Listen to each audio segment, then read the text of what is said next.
Today we're going to review the Disney Tarot. So we have two mega size tarot deck. So isang Hocus Pocus, isang The Nightmare Before Christmas. So unahin natin tong Hocus Pocus. Ang laki niya. Grabe. Ang bigat pa. Pero ang cute niya. Hindi ko namang i-zoom out ko pa ng konti para mas makita siya. Alright, so this one, it costs around, after pala na ma-review ko siya, binibenta ko siya through my Shopee. So lalagay ko na rin yung link. So hindi ko siya ginagamit for reading. So this is for review only. So, ina-unsealed ko siya, then i-review ko siya, and then, popost ko na rin siya sa Shopee to sell it. So, it cost 4,050 pesos. Buksan natin. Ang laki niya, diba? Ang cute. Meron pa siyang lalagyanan. Ito siya. May lalagyanan siya ng tarot. And this is the... Ay, hindi ko pala napakita yung box. Pakita ko muna yung box bago natin siya. Ito yung harap. Then this is the gilid. Ayan. Written by Minerva Siegel and Tori Scaffer. Illustrated by Dread. So, ito yung likod. Ayan, may stand na siyang kasama. Disney yung... May Disney siya. Ayan, ganyan siya. Laki. Alright. So, ito yung loob niya. May candle siya sa loob. Cute. Then, ito. Lalagyanan. Try natin mamaya. So, set aside muna natin yung box. Ganyan. And then, buksan na natin siya. Meron na rin siyang lalagyanan. Ang laki. Ang bigat. Ang bigat niya. Tapos, ang laki. Ang ganda. Parang pang collectors to. Kasi kung gagamitin mo siya sa pagre-reading, kailangan mo naman naka yung table. Ito yung cloth. Pero kasama na siyang lalagyanan. And then ito, kung gaano kalaki yung guidebook, or tama, yung guidebook niya, mas maliit yung guidebook. Kakaiba no, kasi usually mas malaki yung guidebook pag ganito. So ito, tingnan natin siya.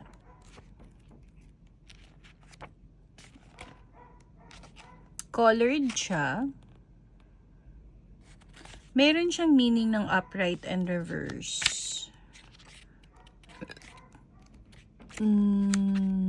Yan. Kada isang meron siyang images sa kabila. Dito sa right side.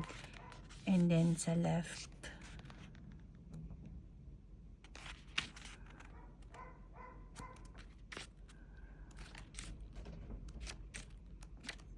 Meron din silang mga binagong pangalan. Tapos kapag minor arcana naman, isang page na lang. Tapos nandito yung picture. Ganyan. Ang kagandahan, may upright and reverse siya. Tingnan natin kung may spread siya, ha.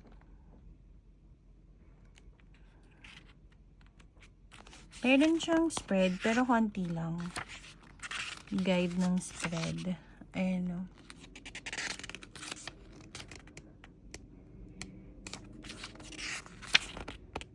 Then, ito yung back.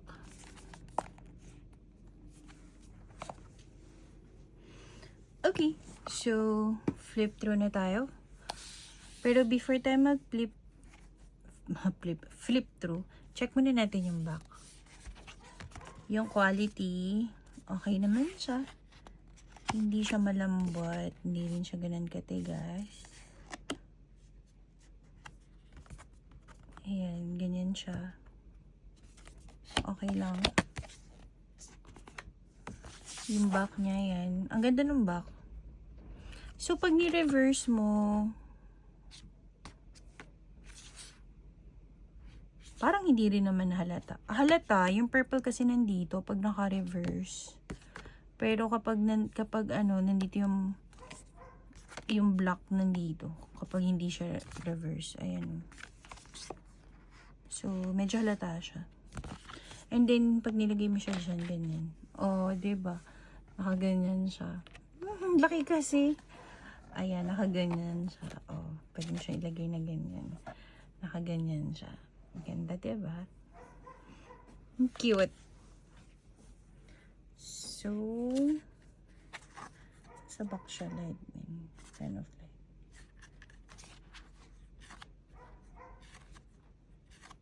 Okay. So, check na natin. Matte siya. Na medyo oh, ano ba? Matte ba? Parang matte.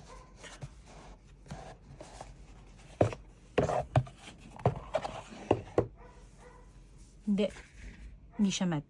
This is kinda glossy ng kaunti. Semi-gloss. Ganon. Okay, yan yung the full. Lalagay ko siya dito sa gilid para pag masyadong mabilis, makikita niyo pa rin siya. The Magician. Hindi ako familiar sa Hocus Pocus ha. Pero, ayan yung mga images niya. The Empress.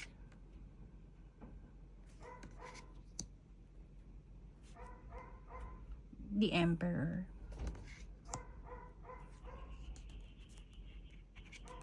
The Hierophant. Hindi ako makarelate sa Hierophant niya, no? Pero, yan, ganyan itsura.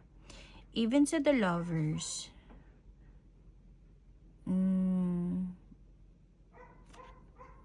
hindi din ako ganun makarelate. The Chariot. The Strength.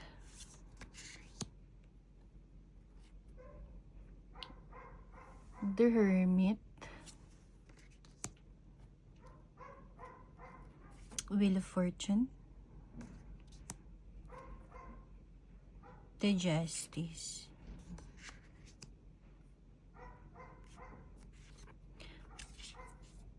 Suspension. Iniba niya yung name niya. Ni-name nila dun sa like this death. Ginawa nilang transformation. Temperance. The Devil, ginawa nilang The Master. The Tower.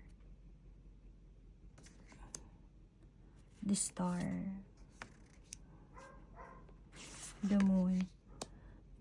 This card, I think, pang advanced reader na siya. Yung alam na agad yung meaning. Kasi, tulad dito, the Sun, supposed to be happy, something na may kids or baby, pero dito kasi iba. The Judgment. The World. King of Potion.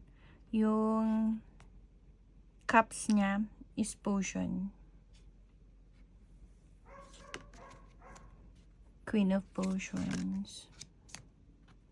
Knight of Potions. Page of Potions.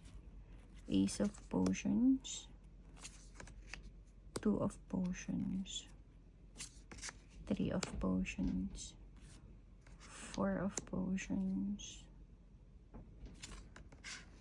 Five of Potions. Supposed to be Five of Cups. Six of Potions. Six of Potions. Six of Cups. More on nostalgia or person from the past. Pero dito, iba yung image niya. So, if you're going to use your intuitive reading, medyo mahihirapan ka kung beginner ka. 7 of potions. 8 of potions. 10 of potions. Ay, 9. 10. King of candles. So this is the wands of fire. Sexy ng queen of candles. Knight of candles. Page of candles. Ace of candles. 2 of candles. 3 of candles. 4. 5. 6. 7.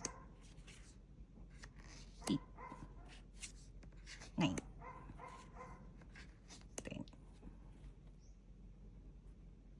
Pentacles niya is pumpkins. No. I don't think it's pumpkins. This is, kanina is,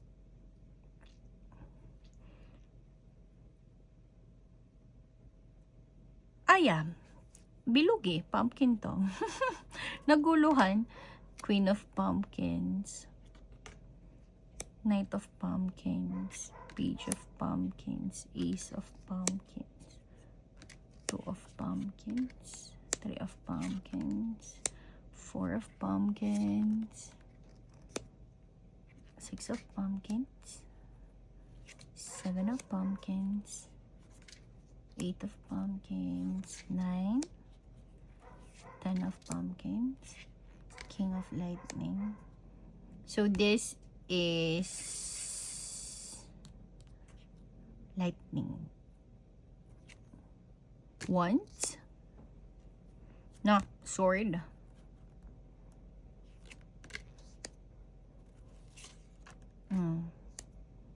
Ace of lightning. 2 of lightning. 3 of lightning. 6. 4. 5. 6.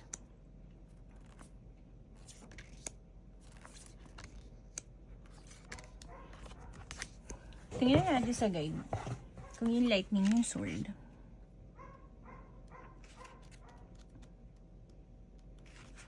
Naguluhan ako ng kaunti dun.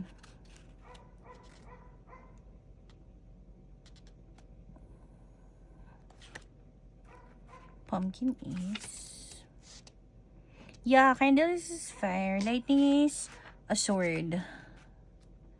Ganun. Medyo malilito kayo ng konti. So ngayon, paano natin ito siya shuffle?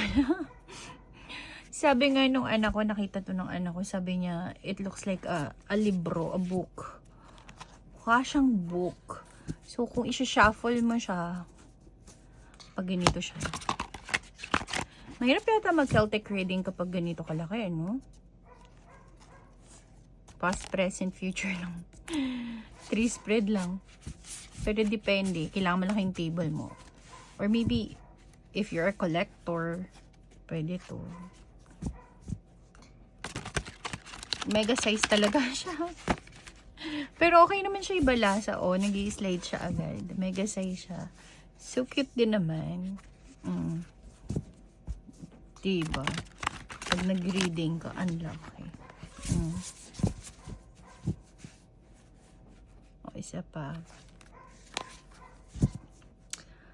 So, naka-ano na to sa Shopee ko. Naka-post na to sa Shopee ko. So, I'm selling it. Ganun kasi pagkatapos kong i-review, bibigyan ko lang siya ng rate. If i-flip through ko, pakikita ko sa inyo. I'm not going to use it for reading anyway.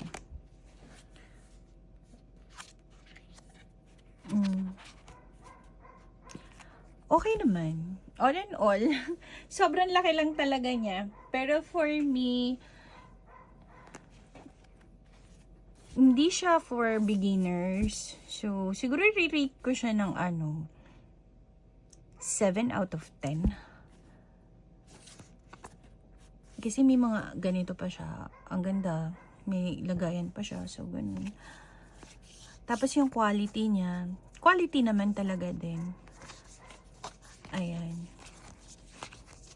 Ang laki na ng kamay ko ha. Tapos, hirap pa ako siya i-grab. Ang laki niya talaga. Para talaga siyang libro. Kuha ko ng isang tarot na regular size. This is the regular size tarot, diba? Oh, tingnan mo naman. Mega talaga siya. Then, meron akong tarot dito na bigger. This one. Look. Oh, bigger na to ah. Oh. Ganun. So, yan. That's the Hocus Pocus Mega. Ito na siya. Hocus Pocus Mega Size Tarot. Ayan. Thank you if you have anything na you want me to review, like tarot, oracles, Lenormand, just let me know. Maybe may available na ako. Then, i-review ko siya ng una. But if not, I'll try my best to find it for you. Alright? Just leave a comment. Thank you. Bye!